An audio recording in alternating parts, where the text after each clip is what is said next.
Hello student, logic coaching class में आपका स्वागत है। आज हम लोग समझने वाले हैं गवर्नमेंट जॉब की तैयारी के अंतर्गत हम लोग एसएससी के लिए हम लोग जो जो पद निकलते हैं उसको बारे में बताने वाला हूं। तो सबसे पहले आपको अगर वह वीडियो जो पुराना वाला वीडियो है आप नहीं देख पाए होंगे तो जा करके उस वीडियो को देख लीजिए, क्योंकि उसमें मैंने आपको एसएससी के बारे में आपको डिटेल बताया था, उसके इतिहास के बारे में और उसे कौन से नाम से जाना जाता है उसका फुल फॉर्म मैंने बता दिया था। आज एसएससी के अंतर्गत आने वाले एमटीएस एग्जाम के बारे में बताऊंगा, जिसको कहते हैं एसएससी एमटीएस। ठीक है, देखा जाए तो एसएससी बहुत सारे एग्जाम कंडक्ट कराता है। तो जैसे अगर उसके बारे में अगर बताऊं तो सबसे पहले है एसएससी के अंतर्गत आने वाले एग्जाम, तो वो है एसएससी एमटीएस, फिर आएगा आपके पास एसएससी सीएचएसएल, फिर आपके पास एसएससी सीजीएल, आपके पास आएगा एसएससी जेई और आपके पास आएगा 5वें नंबर पे एसएससी जेएसटी, फिर आपके पास आएगा चौथा छठवा एसएससी स्टेनोग्राफर, आपके पास आएगा एसएससी कांस्टेबल, जीडी कांस्टेबल। ठीक है, इसके बाद 8वां नंबर पे है आपका एसएससी फेस 7, उसके बाद 9th नंबर में आएगा एसएससी फेस 9, तो इस प्रकार से बहुत सारे एग्जाम एसएससी कंडक्ट कराता है। और एक और आपको बता दूं कि एक और निकालते हैं एसएससी सीपीओ। तो इस प्रकार से 10 से 11 एग्जाम एसएससी कंडक्ट कराता है, जिसमें से मैं आपको आज एसएससी एमटीएस के बारे में बताना चाहता हूं, जो कि कक्षा 10वीं में है या फिर 10वीं जो पास आउट कर चुके हैं वो बच्चे इसमें अप्लाई कर सकते हैं। तो मैं इसके बारे में आपको हर एक चीज बताऊंगा, जैसे इसमें एज क्राइटेरिया क्या रहेगा, इसमें कौन कौन से सब्जेक्ट वाले हो सकते हैं, कौन इसको दिला सकता है, कौन नहीं दिला सकता, इसकी जॉब प्रोफाइल क्या होगी, इसमें जिसका सिलेक्शन हो जाता है वो क्या कार्य करेगा, और साथ साथ एज में क्या क्या छूट होती है और उसकी सैलरी क्या होगी, साथ ही साथ और इसमें क्या क्या एग्जाम के पैटर्न होंगे और उसमें हम लोग कितने मार्क्स का क्वेश्चन आएगा, साथ ही साथ उसमें कितने नंबर लाने होंगे, यानी इसका कट ऑफ भी मैं आपको 5 साल का बताने वाला हूँ। तो सबसे पहले हम लोग स्टार्ट करते हैं एसएससी एमटीएस के बारे में, जिसका पूरा फॉर्म जो है आपका वो है आपके पास एसएससी का फॉर्म मैंने बता दिया था, स्टाफ सिलेक्शन कमीशन। एमटीएस का मतलब है मल्टीटास्किंग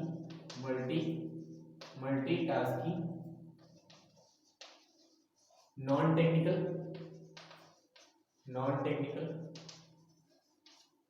स्टाफ।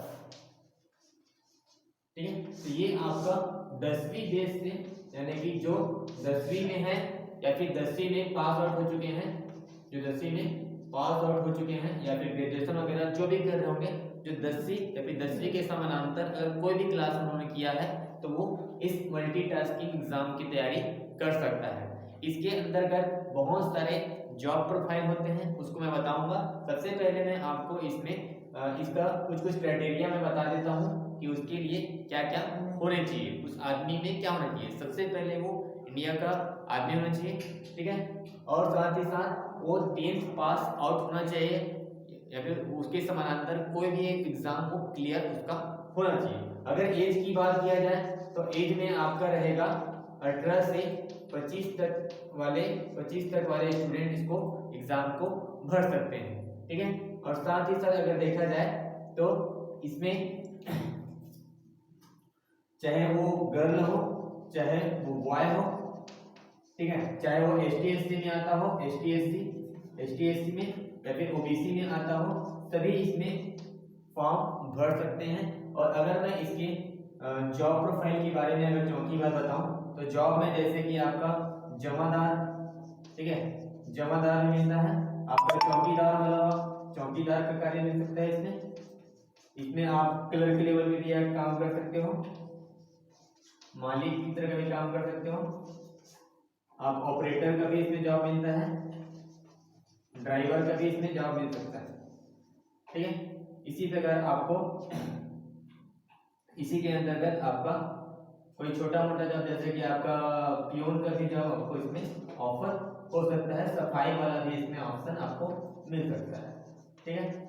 तो इस प्रकार से इसमें आपका जॉब प्रोफाइल होगा, ठीक है। अगर मैं इसकी सैलरी की बात करूं तो सैलरी में आपको सैलरी जो है वो इसमें जहां पे आपकी जॉब लगती है आपकी जगह के हिसाब से इसमें मिलती है। अगर मैं सैलरी के बारे में अच्छे से बताऊं तो जैसे इसमें जो ग्रुप सी वाले होंगे उसकी सैलरी थोड़ी अच्छी होगी, करीब 20,000 तक का इसका सैलरी होता है पर ईयर, पर मंथ, ठीक है। इसी प्रकार अगर इसमें ग्रुप डी की अगर वो ग्रुप डी में इसका सिलेक्शन होता है तो उसकी सैलरी कम से कम 18,000 हो, इस प्रकार से। तो देखा जाए तो 16,000 से कम से कम 16,000 से 20,000 तक की जॉब इसमें लगती है, ठीक है। तो ये हो गई पांचवी बात।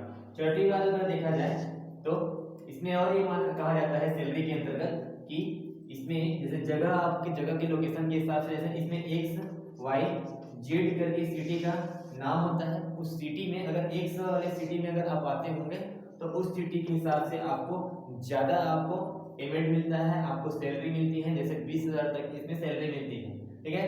साथ ही साथ आपको अगर वाई कैटेगरी करेंगे सिटी में आते हैं तो आपको वो उसके जगह के हिसाब से आपको उससे कम आपको इसमें आपको मिलेगा, ठीक है। और साथ ही साथ आपको अगर जेड कैटेगरी के अंतर्गत आप आते हैं तो आपको इस जेड कैटेगरी में आने वाले शहरों के नाम से आपको कम सैलरी मिलेगी। तो इस प्रकार हम लोगों ने सैलरी के बारे में डिस्कस किया। अब इसमें काम क्या करना होता है उससे मैंने बता दिया है, जैसे कि और अगर मैं इसको डिटेल से बताऊं जैसे चौकीदारी का आप काम कर सकते हैं, ठीक है। साथ ही साथ जैसे फाइल को एक जगह से दूसरी जगह ले जाना, ठीक है, एक डिपार्टमेंट से दूसरे डिपार्टमेंट पे ले जाना, साथ ही साथ आपको उसके फाइलों को जमाना, ठीक है, ये सब की काम इसमें मिलता है। ऑपरेटर का काम में आपको डेटा एंट्री ऑपरेटर का काम इसमें मिल सकता है, ठीक है। अगर माली के हिसाब से देखा जाए तो पौधों को देखभाल रखना, ठीक है, इसमें सफाई वाले के हिसाब से कमरों को साफ करना, ऑफिस को साफ करना, इस प्रकार से इसमें जॉब मिलता है। साथ ही साथ अगर आपके बड़े उच्च अधिकारी हैं उसके लिए आपको ड्राइवर का काम भी आपको मिल सकता है, ठीक है। और आपको कभी कभी जरूरत पड़ सके तो आपको किसी बैंक में जाकर जमादारी का काम या फिर पोस्ट ऑफिस वाला वर्क भी आपको करने को मिलेगा। तो ये हो गई इसमें क्या क्या काम आपको मिलेंगे और क्या क्या इसकी जॉब प्रोफाइल रहेगी। इसमें किसी भी कैटेगरी का स्टूडेंट आपने इस पर अप्लाई कर सकता है, चाहे गर्ल्स हो, चाहे बॉय हो, चाहे एसटी हो, एससी हो, ओबीसी हो, जनरल हो, चाहे वो विकलांग कैटेगरी का हो, चाहे वो ई सर्विसमैन हो, यानी कि वो किसी पुराने किसी जॉब में हो, कोई भी अगर इसमें हो वो सब इसमें भर सकते हैं। केवल इसमें 10वीं पास होना जरूरी है और उसकी उम्र 18 से 25 वर्ष तक का ही होना चाहिए, ठीक है, तो इसमें जॉब में भर सकते हैं। अब मैं इसमें बताऊं तो इसमें एग्जाम का जो पैटर्न रहेगा वो कैसे रहेगा उसको बताने वाला हूँ। सबसे पहले इसके लिए आपको एसएससी एमटीएस के लिए एसएससी की साइट में जो कि है ssc.nic.in इस वाले साइट में जा करके आपको सबसे पहले आपको रजिस्टर करना पड़ेगा। रजिस्ट्रेशन करते वक्त आपको इसमें डिटेल्स जो मांगते जाएंगे उसको भरना पड़ेगा।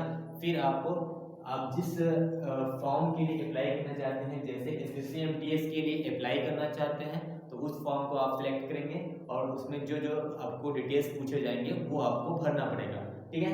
फिर इसमें अगर मैं बताऊं तो इसमें आपकी जो फीस रहेगी वो किसी भी एसएससी एग्जाम का होता है उसमें जो फीस होती है वो ओबीसी कैटेगरी, जनरल कैटेगरी, ठीक है, इसके लिए ओबीसी और जनरल कैटेगरी के लिए इसमें जो फीस रहती है वो आपका 100 रुपये होता है, 100 रुपये होता है। अगर वो वाई हो इसके लिए, वाई के लिए, ये सब वाई के लिए है 100 रुपये का।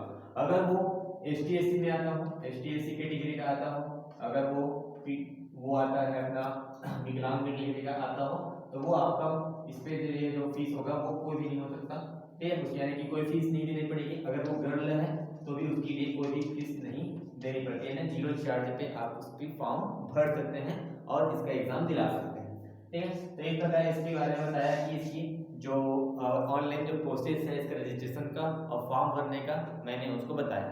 ठीक है। इसके बाद हम लोग देखते हैं कि इसमें एग्जाम का पैटर्न क्या रहेगा। तो सबसे पहले मैं आपको बता दूं कि इसके एग्जाम के लिए पहला जो एग्जाम होता है इसमें 2 चरण होंगे। पहले चरण में आपको पहले चरण में आपको ऑनलाइन एग्जाम दिलाना पड़ेगा, जो कि कंप्यूटर बेस्ड एग्जाम होता है, जिसको सीबीटी एग्जाम कहते हैं। ठीक है, तो इस सीबीटी एग्जाम में पहले चरण में आपके पास चार प्रकार के पेपर होंगे। ठीक है, 4 प्रकार के पेपर में आपको मिलेंगे। सबसे पहले वाले में आपको मिलेगा इंग्लिश। ठीक है, अब इंग्लिश में आपको ग्रामर वगैरह है, पैसेज वगैरह है। ठीक है, ये सब इसमें पूछे जाएंगे। इसकी डिटेल्स में बाद में और बता दूंगा। इसमें क्या क्या सब्जेक्ट होते हैं मैं उसको बता दिया हूँ, इंग्लिश होते हैं। फिर होता है आपका रीजनिंग। ठीक है, रीजनिंग होते हैं, जिसमें आपको मेंटल एबिलिटी को ध्यान में रखते हुए मानसिक योग्यता के प्रश्न होते हैं। साथ ही साथ आपके तीसरे अगर देखा जाए इसमें तो होता है आपका गणित यानी कि मैथ्स, जिसको हम लोग बोलते हैं आंकिक प्रश्न। ठीक है, ये जो आंकिक प्रश्न होते हैं इसको अंग्रेजी में हम लोग क्वांटिटेटिव एप्टीट्यूड कहा जाता है। तो ये आपका तीसरा सब्जेक्ट होगा। और जो चौथा सब्जेक्ट होगा वो आपका होगा जीके, जनरल नॉलेज, और आपको जीएस, जनरल साइंस। ठीक है, तो इस प्रकार आपको 4 इसमें सिलेबस हो जाते हैं। ये जो सभी सिलेबस है ये सभी 25-25 मार्क्स का होगा। ये 25 मार्क्स होगा, ये 25 मार्क्स, ये 25 मार्क्स, ये 25 मार्क्स। यानी कि देखा जाए तो एक कुल 100 नंबर का क्वेश्चन होगा।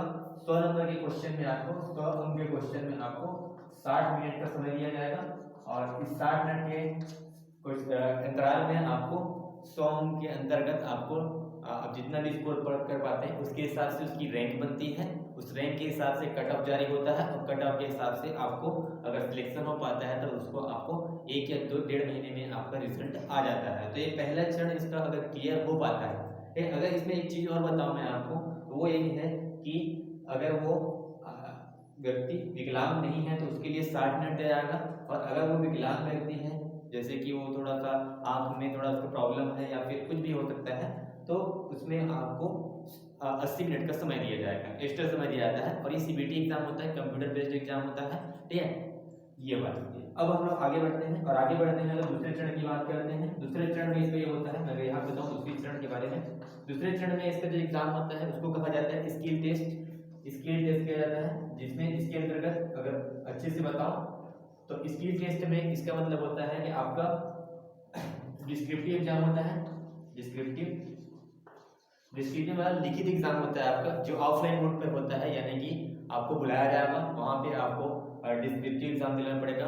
ठीक है, जिसमें आपको जैसे कि निबंध लिखना है, आपको लेटर लिखना है, पत्र लिखना है, ऐसे कुछ भाषण लिखना है, ऐसे मतलब इसमें क्वेश्चन पूछे जाते हैं। तो ये हो गया आपका स्क्रिप्टिव है। ठीक है, इसका भी मार्क्स इसमें जुड़ता है। तो फिर ये दोनों 2 चरण में आपका ये एमटीएस एग्जाम जो है कंप्लीट होता है। ठीक है, तो हम लोगों ने देखा कि ये 2 चरणों में संपन्न होता है। और आखिर में अगर देखा जाए अगर तीसरा ऐसा होता तो नहीं है, लेकिन देखा जाए तो उसमें आपका डॉक्यूमेंट वेरिफिकेशन किया जाता है अगर आपकी सिलेक्शन होती है तब। ठीक है, इसमें कोई इंटरव्यू का प्रोसेस नहीं होता, बिना इंटरव्यू के आप इसमें सिलेक्शन ले सकते हैं। बस ये 2 चरणों को आपको पास करना होगा। इसके लिए मेहनत बहुत ज़्यादा करनी पड़ती है।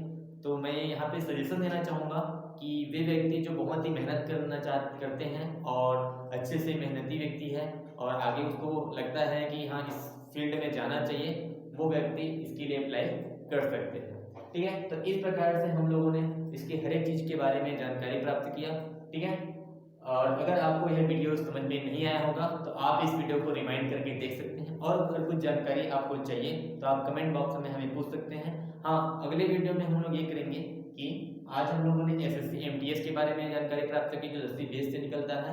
हम लोग इसके बाद एसएससी की और कुछ एग्जाम है जो इम्पोर्टेंट एग्जाम है, जिसको वाकई में करना चाहिए, कौन कर सकता है कौन नहीं कर सकता, ये चीज़ को भी हम लोग अगले वीडियो में देखने वाले हैं। इसका एक सीरीज चलता जाएगा, जैसा कि मैंने पिछले क्लास में आपको कहा था।